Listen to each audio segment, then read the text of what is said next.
Escola Baiana de Comunicação. Única, diferenciada, 100% comunicação.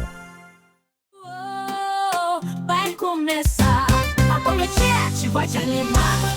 Fala Baiana, na palma da mão. Histórias e risadas, tem emoção. Com convidados que vão te surpreender. Informação quente, não pode perder. É a voz da Bahia conectando você. Nessa energia só deixar acontecer. Oi, gente! Oi, gente bonita! Oi, minha comunidade! Hoje, 7 de novembro de 2024. Está no ar o podcast Fala Baiana! Esse podcast é seu, é nosso, é de todo mundo! E vamos falar aqui de um assunto muito importante. Mas antes disso, deixe eu me apresentar. Eu me chamo Flávio Rosário. Estou aqui com meus colegas jornalistas para falar de um assunto super importante, de grande relevância para a nossa sociedade. Jornalismo comunitário e a inteligência artificial. Mas para isso trouxemos um cara espetacular, um convidado ilustre. Ele é especialista na comunicação comunitária. Paulo de Almeida. Ele é especialista nessa área, é professor de pós-graduação na Escola Baiana de Comunicação. Ele é mestre em gestão educacional de tecnologia e redes sociais. Seja bem-vindo, Paulo de Almeida. O currículo do cara é incrível. E eu esqueci até de uma informação, Paulo. Você também é editor da NF, Agência de Notícias das Favelas, a primeira agência de notícias das favelas do mundo. Paulo, seja bem-vindo aqui. Sinta-se à vontade. Aqui a casa é sua. Obrigado, Flávio. Eu quero agradecer pelo convite, saudando você, Morgana, Val, aos ouvintes aí do podcast Fala Baiana. É uma honra estar aqui e que a gente possa aproveitar esse momento aí para muita troca de experiência. Você é sensacional. Nós aqui, nossos colegas, ficamos felizes com a sua presença.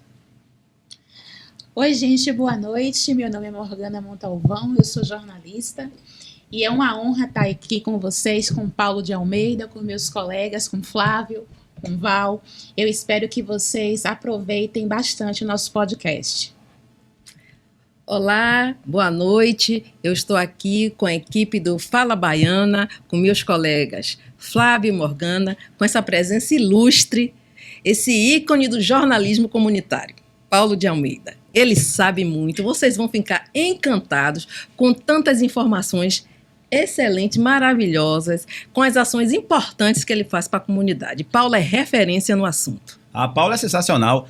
Vocês ficaram sabendo aí de uma novidade aí, de uma consultoria aí, que ele foi consultor, mas isso aí é para mais tarde, para gente falar mais tarde. Vamos deixar para o grande final. É, que aí ele é a cereja do bolo, né, Paulo? Você é esse sorriso maravilhoso, rapaz. E o homem é o cara, a gente pode dizer que você é o cara do jornalismo comunitário, né? Você é o cara que entende muitas coisas. E aí a primeira pergunta, Paulo, para você, para falar para essa galera aí que nos acompanha.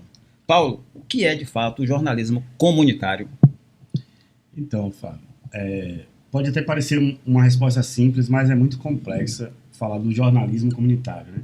Porque desassocia muito do que a gente entende do jornalismo tradicional, né? E para falar de jornalismo comunitário, eu trago muito a minha trajetória com base nas experiências que, ao longo de 20 anos aí, eu consigo fazer um resumo para vocês aqui, que a partir das rádios comunitárias, principalmente, a gente começa a conceitualizar a questão do jornalismo comunitário, né? No Brasil, principalmente, a gente tem uma das grandes referências, que é a Rádio Favela, né?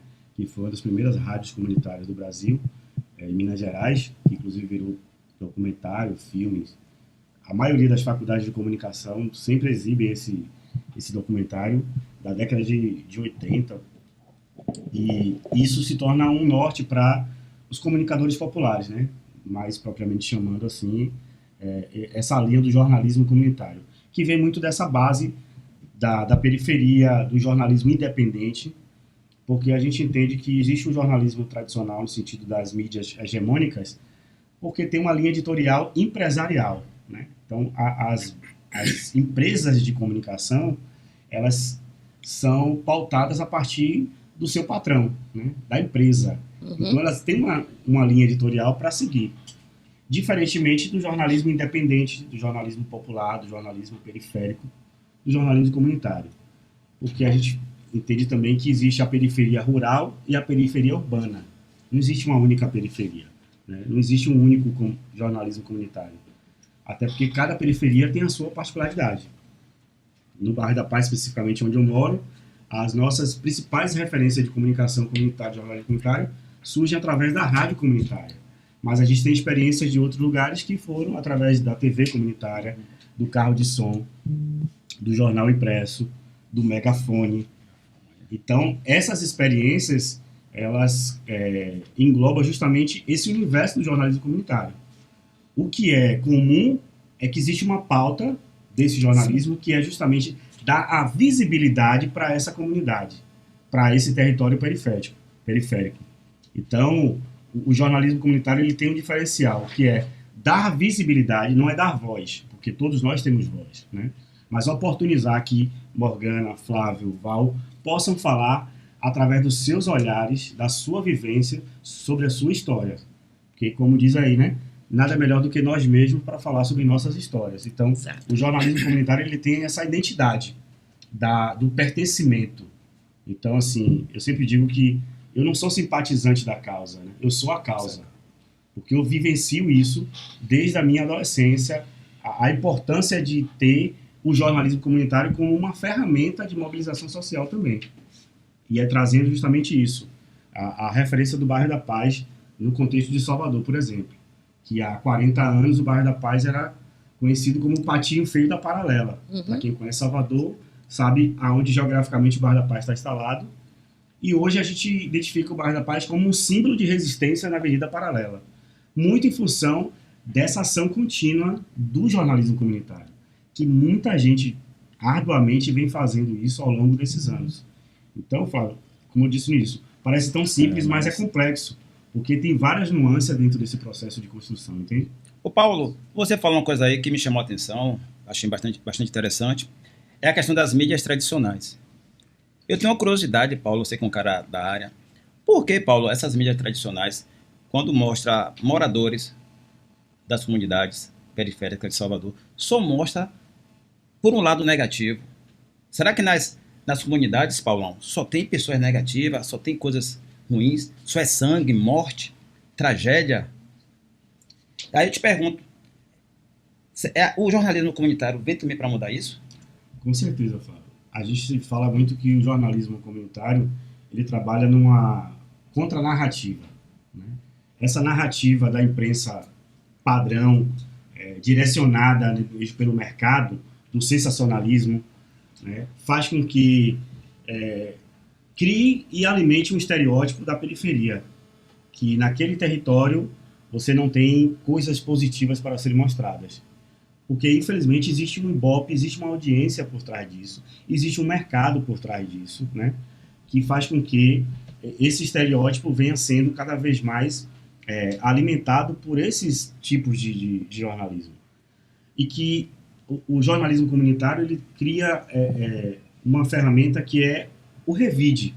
Então, assim, se a gente não tem espaço dentro das mídias tradicionais para falar das nossas positividades, a gente precisa criar estratégias para isso. Então, essas empresas de comunicação, elas sabem o que acontece. Para além das tragédias, para além das mazelas, elas têm conhecimento de que nos territórios periféricos há, sim, muita potência de cultura, de educação, de profissionais, né, de várias áreas, mas, infelizmente, uma parcela da sociedade também consome, como é que eu posso dizer, esse jornalismo mais depreciativo. E aí, quando eu digo que a gente precisa criar outras alternativas para mostrar o que a gente tem, um exemplo mais recente, por exemplo, o Bairro da Paz conseguiu 8 atletas que foram para o Campeonato Mundial de Artes Marciais na Argentina na semana retrasada. Nós enviamos um release para todos os veículos da cidade, para vocês terem noção. Aí eu pergunto para vocês, quem de vocês aqui viu em alguma dessas mídias tradicionais reportando isso? Não houve esse alcance, não. Todos receberam a informação que tínhamos 8 atletas medalhistas na Argentina, moradores do Bairro da Paz. Mas, para a mídia, foi muito mais relevante para eles de mostrar a falta de ônibus, né? A suposta violência provocada pela comunidade, porque isso é o que é vendável, né? E aí a gente cria essas estratégias justamente para mostrar que ou a gente se organiza coletivamente, que é aí que volta aquela questão do objetivo comum, mas se a gente for hoje fazer uma pesquisa nas mídias periféricas, a gente conseguiu ser pauta nesses outros espaços, inclusive fora do estado da Bahia. Outras mídias de outros estados reportaram essa pauta, né? E que pra gente tá tudo bem. A gente não vai ficar se vitimizando, Exatamente. mas também a gente não vai Fica surpresa, E né? vai a gente continuar servir fazendo de o trabalho, rato de laboratório para Isso. mídias que querem só usurpar, né, da mazela ali daquela situação. Então, assim, a sua pergunta vai muito disso, que também é uma provocação, né, para essas outras empresas, que muitas vezes até tentam, né, se aproximar das periferias para coletar mais informações, porque nós somos fonte de informação. Certeza. Nós somos fonte de informação e que muitas vezes profissionais que estão nessas empresas não conseguem informações que nós temos. Então isso também é um trunfo para a gente. A gente precisa só usar isso a nosso favor, entendeu? E Paulo, e aproveitando que você está falando que as comunidades, eles têm potência, você é uma potência, Val é uma potência, Morgana é uma potência, todos nós somos uma potência.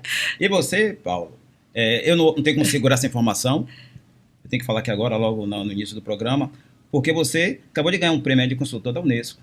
Isso mostra como a comunidade é importante, Paulo. Aí eu queria que você explicasse isso pra gente, né? Mostrar essa potência que você é um exemplo para todos nós. Flávio, essa questão da Unesco não é um prêmio, na verdade. Foi um edital que foi lançado, Sim, né, sim. em parceria com a Unesco e a Secretaria de Comunicação Federal. E o objetivo desse edital era selecionar profissionais de comunicação com especialização em mídias periféricas para a construção de um manual, né, de boas práticas da comunicação popular. Então, foi um processo desde o início do ano de seletivo. Eu recentemente recebi essa informação que eu fui selecionado sendo o consultor referência da Bahia, né, e junto com os outros 14. Tá podendo, né, velho? E isso é muito fruto, Fábio, de toda uma trajetória que a gente vem construindo, entendeu? Porque a gente não consegue fazer nada sozinho. Como eu falei no início, a minha trajetória na comunicação, ela se dá a partir dessas experiências de base, da rádio comunitária, das relações que a gente vai construindo.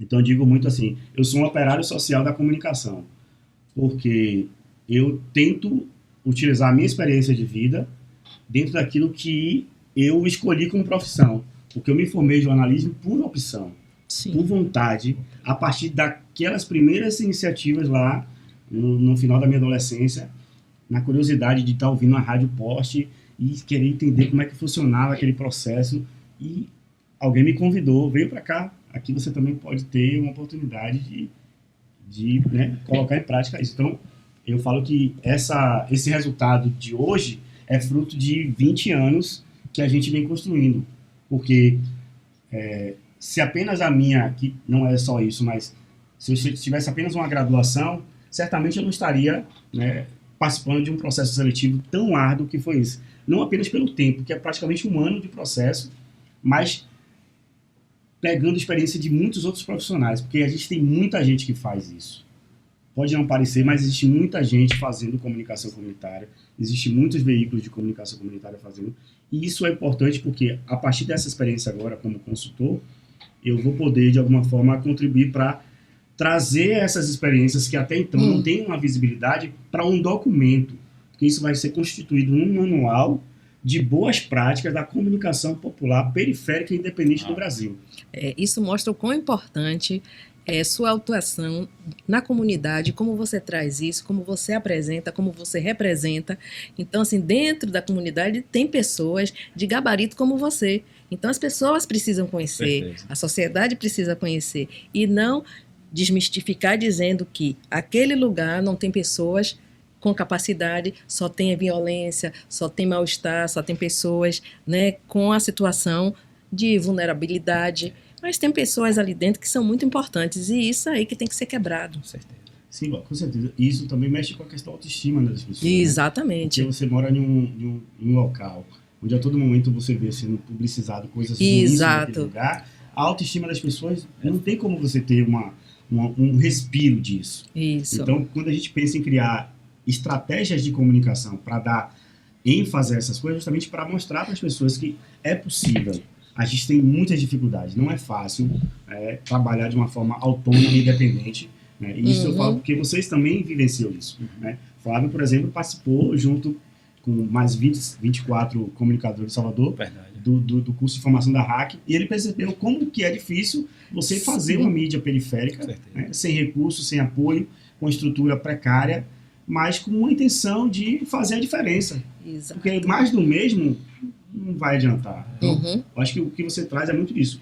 É o diferencial que a gente tenta mostrar que existe dentro dessa E que existe. E que existe. A gente precisa dar vazão a isso. Isso, com porque certeza. quando você fala, eu sou da comunidade do bairro da Paz, então tem que desmistificar, porque não só pensar no bairro da Paz quando fala de violência. Porque, eu não vou lá porque é violento. Exatamente. Não, mas eu não vou lá E porque sempre é violento. perguntam, o bairro da Paz é Isso. violento? Isso. E eu digo, é violento. Mas não, Porque é violento, porque todos os dias nós sofremos violência, com a falta de Sim. escola, com a falta de saneamento básico, com a falta de Isso. transporte. Então, nós somos violentados Constantemente. Isso. Não essa violência que é vendida, maquiada e muitas vezes modificada para vender, né, o jornal, literalmente. Uhum. Então, e essa violência, ela também serve de combustível. Sim. Serve de combustível para você tentar, de alguma forma, furar essa bolha aí, entendeu?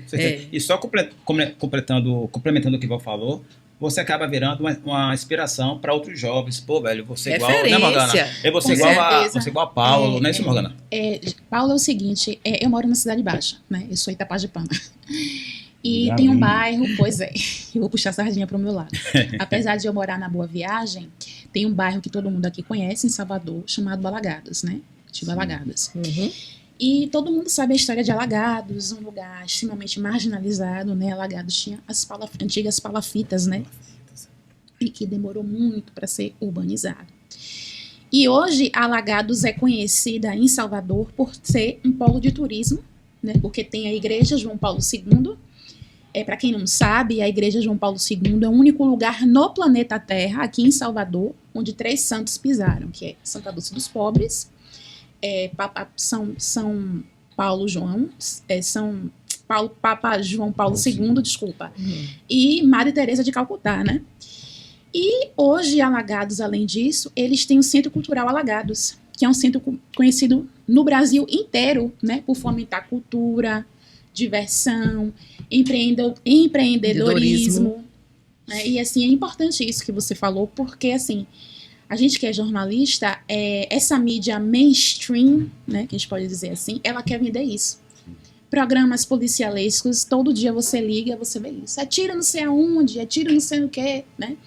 É perceptível, acho que todo mundo sabe, né? Tem um jornalista aí, que envolvido num escândalo, né, de corrupção, de PIX, conseguiu um emprego numa rede de TV, e todos os dias o programa desse jornalista é violência, e, sabe, enfim, não tem nada de aproveitável, não diz assim, aquela comunidade conseguiu superar a pobreza, aquela comunidade tem histórias para contar como a sua, você não vê isso. Quer dizer, isso é realmente um produto da mídia, isso vende dinheiro, né? Isso custa dinheiro. E é um negócio mesmo, não gera interesse na grande imprensa. E pessoas como você são muito importantes para o jornalismo, para a mudança de pensamento, sabe?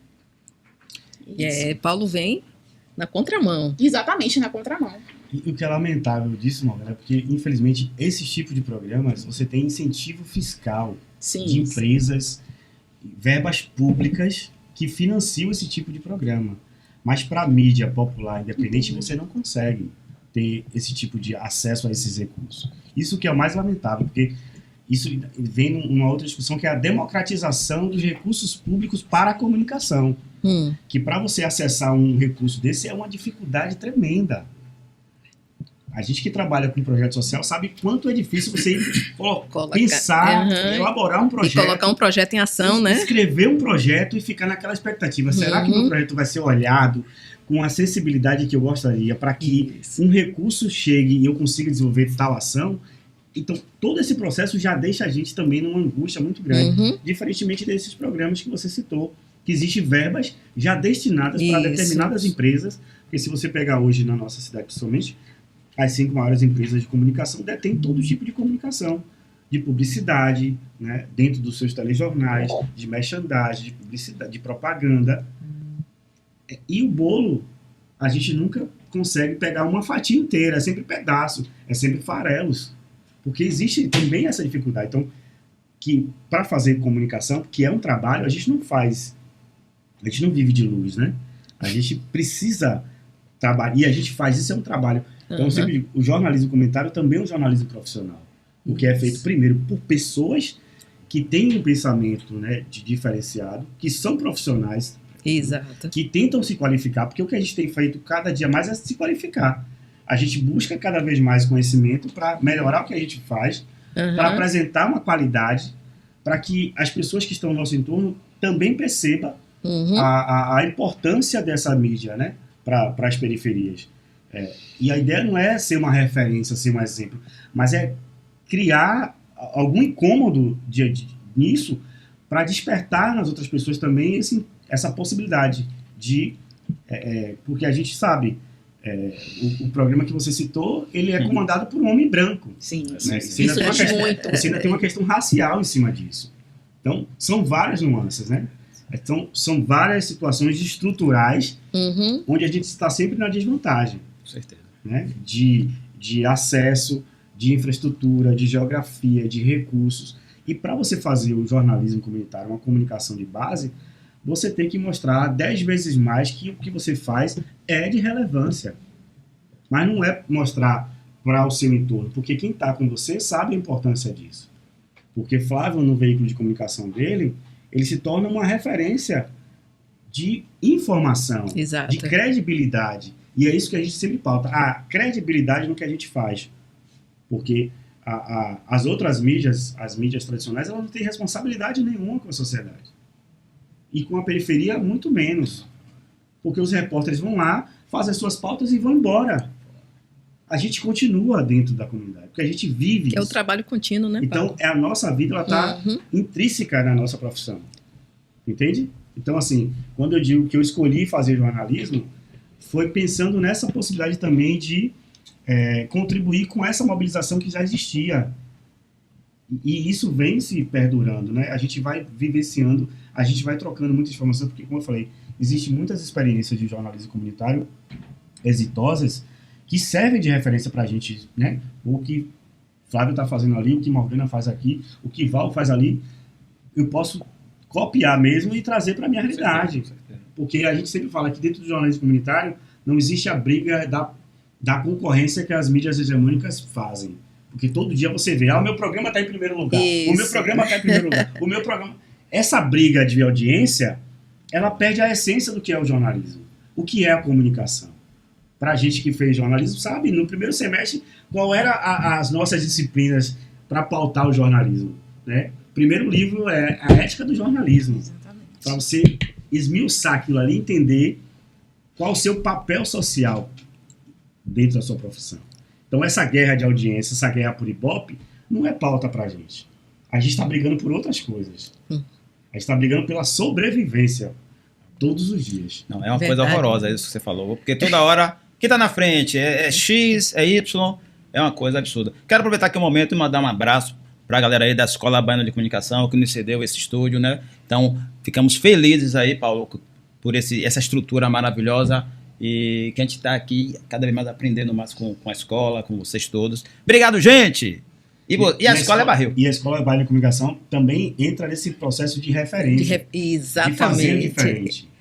Sendo uma empresa, né, de comunicação, de educação, mas uma empresa que faz um trabalho diferenciado. Tem um olhar diferenciado, né? Exatamente, que a gente não consegue perceber isso em outras empresas. Né? Então, o espaço cedido para a produção de um programa como esse, por exemplo, porque falar de jornalismo comunitário, eu não vou dizer que nunca seria possível, mas é muito difícil a gente conseguir colocar essa pauta em uma mídia, em um veículo tradicional Com que a gente certeza. tem na nossa cidade. Isso é verdade. Mas a gente está tendo aqui uma oportunidade de criar, né, E apresentar, né? reverberar isso aqui para outros. Isso. Com certeza, com certeza. Muita gente vai acompanhar a gente, vai E assistir. isso também nos torna mais responsável ainda com essa oportunidade. O que é que a gente vai fazer com esse momento Com aqui? certeza. Né? Com certeza. Paulo. Então, quem faz comunicação aproveita para vir conhecer a Escola Baiana de Comunicação. Com certeza. Com Conhecer esse certeza. espaço importante. Verdade. Né? E um espaço que traz grandes reflexões para a nossa vida, grandes reflexões de conhecimento. E eu quero aproveitar um momento, Paulo, para a gente entrar em um assunto, né? Já que nós vivemos agora na era da informação, era digital, era da tecnologia. Eu queria que você falasse para todos nós que nos acompanham, o que é, Paulo, inteligência artificial? Porque eu te garanto, Paulo, que muitas pessoas das comunidades, elas não sabem muito bem o que é isso. Então eu queria que você falasse, esmiuçasse com sua simplicidade, com a sua intelectualidade sobre isso para a gente. Fábio, eu sempre digo assim, todas as pautas dentro da comunicação, no geral, é sempre um recorte para uma discussão social. Porque primeiro a gente precisa pensar assim, falar de inteligência artificial, a gente fala de democratização de informação, democratização de acesso à internet. E que hoje é um problema, Brasil afora. A gente não tem uma democratização do serviço de internet, por exemplo. Como é que você vai falar de inteligência artificial, de recursos tecnológicos, né? Desse boom que a cada momento surge de novidades, num contexto tão desigual que a gente vive? Né? Porque se você chega para discutir inteligência artificial sem você pautar a democratização de acesso à informação, você está falando para você mesmo. Né? Então, assim, eu acho que é muito nesse sentido. Não apenas dizer que a inteligência artificial também surge como uma ferramenta que pode sim contribuir, né? Tem as suas ressalvas, a gente sempre pensa nisso, né? Porque as tendências causam muito disso, né? O afã de todo mundo querer consumir, de todo mundo querer fazer, porque está todo mundo fazendo, mas não está todo mundo fazendo. A gente não pode partir por essa coisa genérica, né? Que todo mundo está fazendo. Porque nem todo mundo tem acesso minimamente ao básico, que é a internet. Então, trazendo para o nosso campo do jornalismo comunitário, eu ouvia falar assim, a internet vai matar a televisão, né? A internet vai matar o livro, o jornal impresso vai acabar, porque agora todo mundo vai consumir internet. Rádio vai acabar. A rádio vai acabar. E criou É uma aquele caos, cadeia, né? Criou Sim. uma tensão. Gente, isso é verdade. Exato. Primeiro porque a gente tem um mundo desigual. A gente não tem oportunidades para todo mundo. Né? E a gente também precisa entender que a gente tem perfis diferentes. Existe ainda, com todos os avanços tecnológicos de informação, midiático, as pessoas que se apropriam de conhecimento pelo livro, pelo jornal impresso. É fato. Como existem pessoas que apenas consomem informação pela televisão, pelo rádio, né? E também pessoas que sequer estão nesse rol aqui que a gente está discutindo. Comunidades tradicionais, né? Que vivem dentro do seu quilombo, dentro da sua dinâmica de experiência, que estão sobrevivendo. Então, eu sempre falo que pensar em inteligência artificial é primeiro pensar assim, essa suposta inteligência, por si só, ela já diz que ela não é humana. Parece redundante, mas é um fato, é verdade. Né? É uma redundância, mas é uma redundância no sentido assim, quem produz, né, o que essa inteligência oferece para a sociedade são as próprias pessoas. Sim. Então, tem uma tendência para que essas produções elas sejam direcionadas para um segmento. Porque, eu volto a dizer, quando a gente discute democratização da comunicação, isso gera um incômodo muito grande nas grandes empresas de comunicação. Porque informação continua sendo poder. Sim. Comunicação continua sendo poder. E a ascensão de uma mídia periférica, a ascensão de um comunicador popular, isso mexe com a estrutura, mexe com todos esses privilégios que a gente tenta discutir aí. Então, a inteligência artificial, ela sim pode contribuir, né, como vem contribuindo em várias situações, como a internet, a tecnologia contribui com a medicina, com a educação, com a cultura, porque faz parte, de alguma forma, do escopo social. Mas o que eu sempre penso, e eu gosto de jogar na mesa, é assim, para quem, de fato, essa tecnologia está sendo produzida? Né? Quem é, de fato, que vai ser beneficiado por isso? E antes disso, ainda vem, quem é que produz isso? Porque se a gente pensar hoje, os programas de reconhecimento facial, por exemplo, que a gente tem aí vários espalhados, principalmente na nossa cidade. E isso não é achismo. Existem dados que muitos casos de reconhecimentos faciais, eles são tendenciosos para um tipo de raça, um tipo de gênero, né? E que há falhas. Porque ali está sendo comandado por pessoas que têm um segmento ideológico que alimenta o banco de dados com certos então, estereótipos. Assim, a gente precisa sair desse campo romântico da situação. Sim. Que a inteligência artificial agora chegou para revolucionar tudo. É não romantizar. É não romantizar, porque primeiro a gente precisa trabalhar essas bases. Isso. Né? Pra gente... hoje a gente vai, joga na internet para criar... E aí você tem outros problemas, que é a questão que tem aumentado, por exemplo, casos de plágios, muitas denúncias de plágios, por conta dessa dependência, dessa necessidade das pessoas, né, estarem se sentindo, querendo se sentir parte desse mundo tecnológico digitalizado.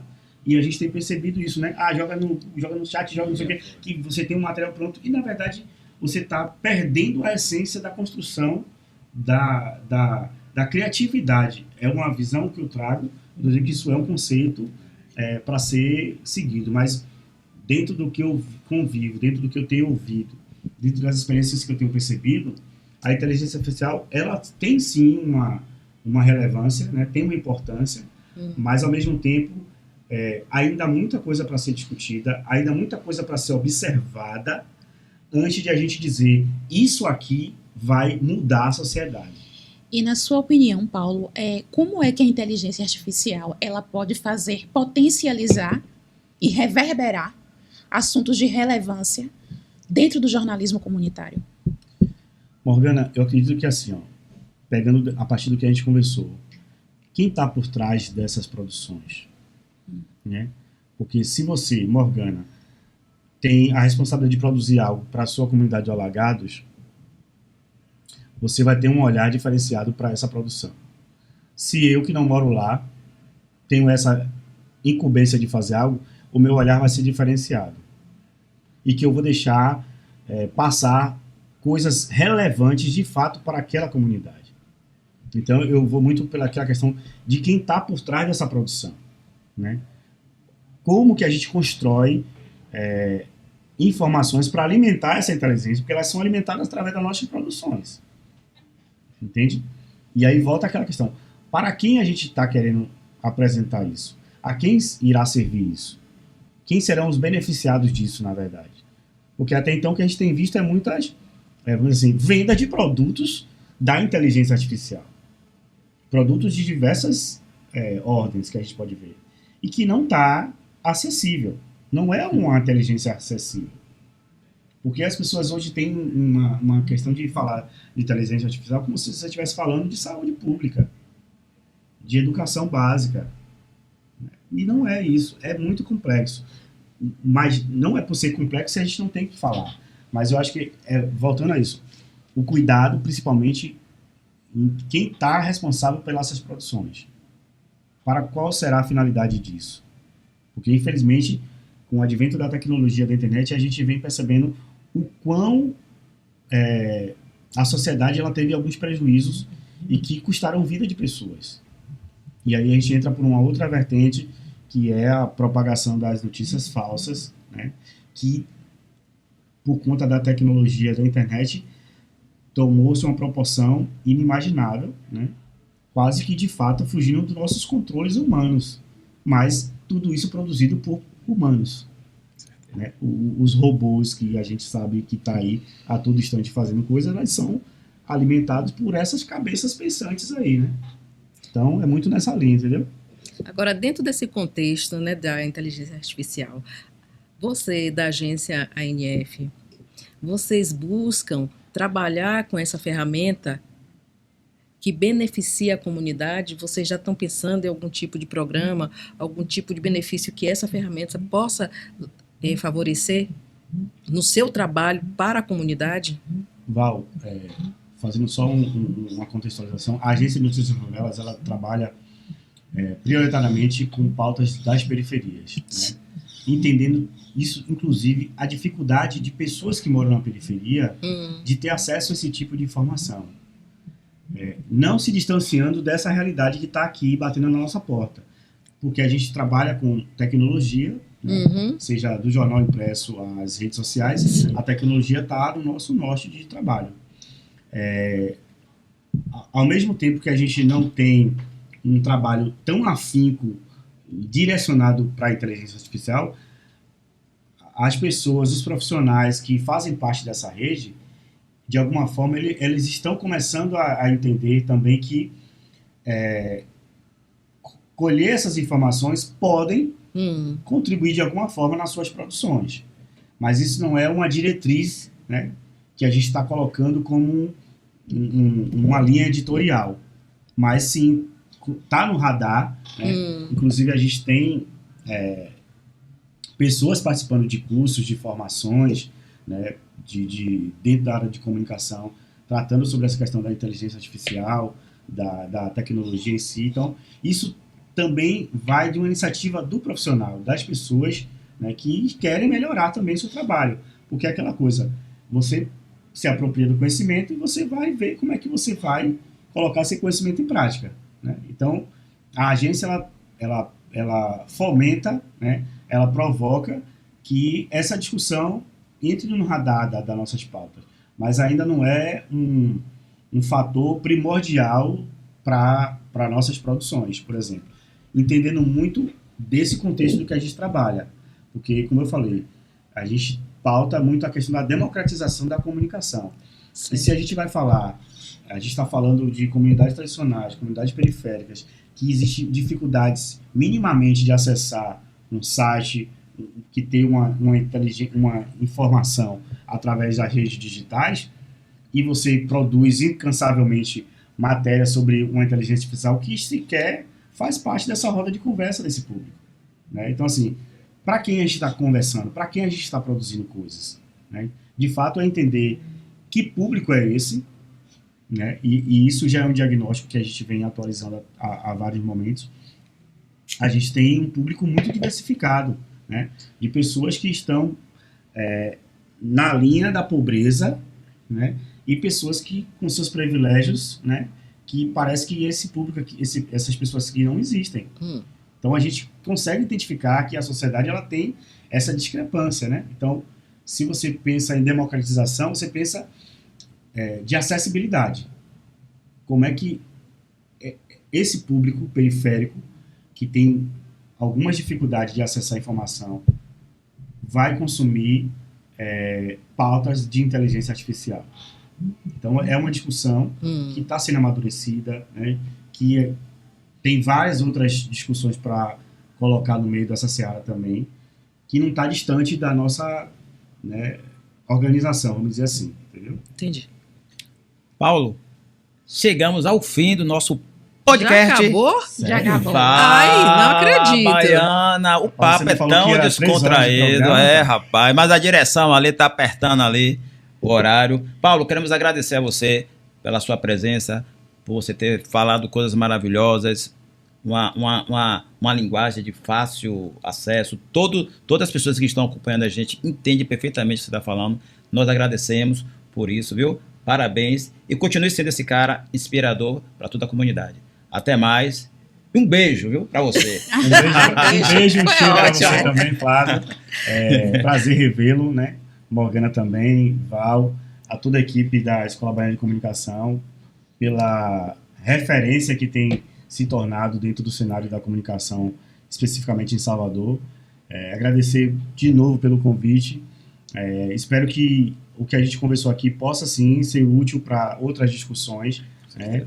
E que a gente consiga cada vez mais pautar, de fato, a democratização da comunicação. Que eu acho que é isso que é importante para a gente pensar em qualquer segmento que a gente vem trabalhar, seja, né, da educação, da cultura, que a democratização ela possa, de fato, ser algo palpável para a gente. Então, reforço aí meus agradecimentos e espero que a gente possa se encontrar em outros momentos também. Valeu, tamo junto. Tchau, tchau. Valeu, Tchau, galera. tchau. Até a próxima. Até. Vai começar, a Coletete vai te animar. Fala Baiana, na palma da mão. Histórias e risadas, tem emoção. Com convidados que vão te surpreender. Informação quente, não pode perder. É a voz da Bahia conectando você. Nessa energia só deixar acontecer. Escola Baiana de Comunicação. Única, diferenciada, 100% comunicação.